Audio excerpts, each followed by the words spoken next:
গর্ভবতী মহিলারা অবশ্যই এই 9টি আমল করবেন, কখনো ছাড়বেন না। আপনি যদি চান আপনার সন্তান নেককার হোক, মেধাবী হোক, ভালো হোক, সুসন্তান হোক, যে সন্তান আপনাকে একসময় শান্তি দেবে, ওই ধরনের সন্তান লাভ করার জন্যে অবশ্যই আপনারা এই 9টি আমল করবেন। ইনশাআল্লাহ ইনশাআল্লাহ আল্লাহ সুবহানাহু ওয়া তাআলা আপনাকে ছেলে হোক মেয়ে হোক নেককার সন্তান দান করবেন। আমাদের দেশের মেয়েরা যখন গর্ভবতী হয়, অধিকাংশ মেয়েরা দেখা যায় যে সারাদিন টিভি, সিনেমা, নাটক, বিভিন্ন বাজে কাজে ব্যস্ত থাকেন অথবা বসে থাকেন, সময় কাটিয়ে থাকেন। এটা ভুলেও করবেন না। আপনার এই গুরুত্বপূর্ণ সময়টা আপনার সন্তান কিন্তু গর্ভে থেকেও আপনার এই প্র্যাকটিক্যাল লাইফে যা কিছু করেন এগুলোর আসর সে পড়বে। সেজন্যে গর্ভ অবস্থায় আপনি প্রথমে যে কাজটি করবেন, কখনো নামাজ ত্যাগ করবেন না। 5 ওয়াক্ত নামাজ ঠিকভাবে আদায় করবেন, এমনকি 5 ওয়াক্ত নামাজের পরপর বিভিন্ন আমল করবেন। আপনি বেশি বেশি করে আল্লাহর কাছে চাইবেন। এইটা একটা সবচেয়ে বড় ইবাদত হলো নামাজ।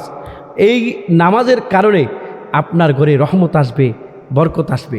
2 নম্বরে বেশি বেশি করে ইস্তিগফার করবেন, বেশি বেশি করে বিভিন্ন ইস্তিগফার আছে, যেমন আস্তাগফিরুল্লাহ রব্বি মিন কুল্লি জামবি ওয়া আতুবু ইলাইহি লা হাওলা ওয়ালা কুওয়াতা ইল্লা বিল্লাহিল আলিয়্যিল আযীম। অথবা আপনি বলবেন আস্তাগফিরুল্লাহ আল্লাযী লা ইলাহা ইল্লা হুয়াল হাইয়ুল কাইয়্যুম ওয়া আতুবু ইলাইহি লা হাওলা ওয়ালা কুওয়াতা ইল্লা বিল্লাহিল আলিয়্যিল আযীম। অথবা আপনি পড়বেন আস্তাগফিরুল্লাহ আস্তাগফিরুল্লাহ, পড়তেই থাকবেন লাজিম আস্তাগফিরুল্লাহ। এগুলো করলে আপনার নিজের গুনাহ মাফ হবে আর আপনার রিজিকে আল্লাহ বরকত দিয়ে দিবে। সুবহানাল্লাহ। সম্মানিত মা বোনেরা, আর 3 নম্বরে যে কাজটা করবেন, আপনি কোরআন তেলাওয়াত করবেন। সূরা আর রহমান, সূরা ইয়াসিন, তারপরে সূরা মুলক, বিভিন্ন সূরাগুলো আপনি পড়তে থাকবেন, আপনি কোরআন তেলাওয়াত করতে থাকবেন। দেখবেন আপনার ছেলে একদিন বড় হয়ে সন্তান লাভ করবেন, যে সন্তানটা সে একদিন নামাজি হবে, সে একদিন নেককার সন্তান হবে। এই জন্যে বেশি বেশি করে আপনি কোরআন তেলাওয়াত করবেন, কারণ আফদালুল ইবাদাতে তেলাওয়াতুল কোরআন, অর্থাৎ এই তেলাওয়াতুল কোরআন হচ্ছে উত্তম একটা ইবাদত। যত ইবাদত রয়েছে, সমস্ত ইবাদত, নফল ইবাদত থেকে উত্তম এবং আফদাল ইবাদত হলো কোরআন তেলাওয়াত। 4 নম্বরে মা বোনরা যে কষ্টটি করবেন, আল্লাহর কাছে নেককার সন্তান চাইবেন। রব্বি হাবলি মিনাস সালিহিন, রব্বি হাবলি মিনাস সালিহিন।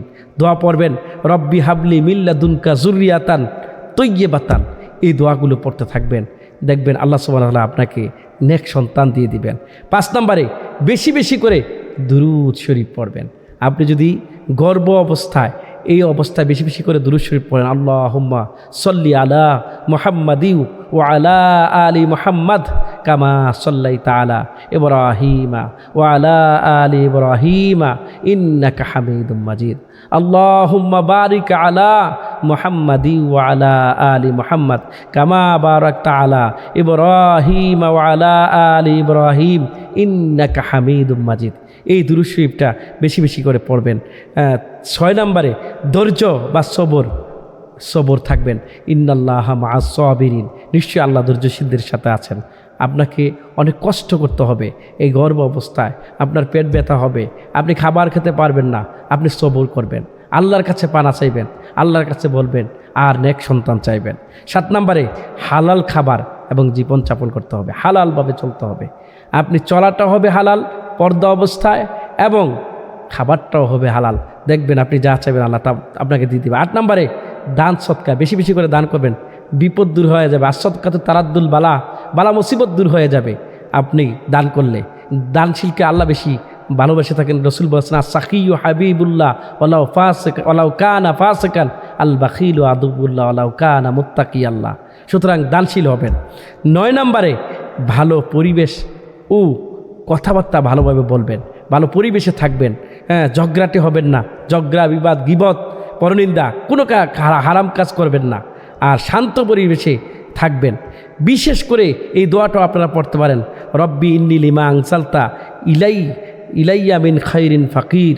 এই দোয়াটা আমরা পড়তে পারি গর্ভ অবস্থায়। এজন্য চেষ্টা করবেন এই আমলগুলো গর্ভ অবস্থায় করার জন্য। ইনশাআল্লাহ আপনি আপনার সন্তান নেককার হবে এবং আপনিও ভালো থাকবেন। আল্লাহ সন্তান এবং মাকে সবাইকে ভালো রাখুক। আল্লাহ যেন আমাদেরকে দিনদার, ইমানদার, পরেজগার সন্তান দান করে। এজন্য বারবার আল্লাহর কোরআনে দেওয়া যে আয়াতগুলো রয়েছে, এই আয়াতগুলো পড়ে পড়ে আল্লাহর কাছে চাইবেন। আরও অনেক আয়াত রয়েছে, এগুলো পড়ে পড়ে আল্লাহর কাছে চাইবেন, অথবা নিজে নিজে নামাজের পর পর আল্লাহর কাছে কানবেন। নামাজের মুসল্লায় বসে থাকবেন, বসে বসে কানবেন। সবচেয়ে বেশি নামাজের মুসল্লায় কোরআন তেলাওয়াতে আপনি সময় কাটাবেন, সুন্দর সুন্দর কথা বলবেন মানুষের সাথে, সুন্দরভাবে হাসবেন, চলবেন। আপনি কখনো খারাপ কাজে মিশবেন না। এই খারাপ কাজটা আপনার সন্তানের জন্য খারাপ হয়ে যেতে পারে। এজন্য আমরা চেষ্টা করব এই কাজগুলো করার জন্য।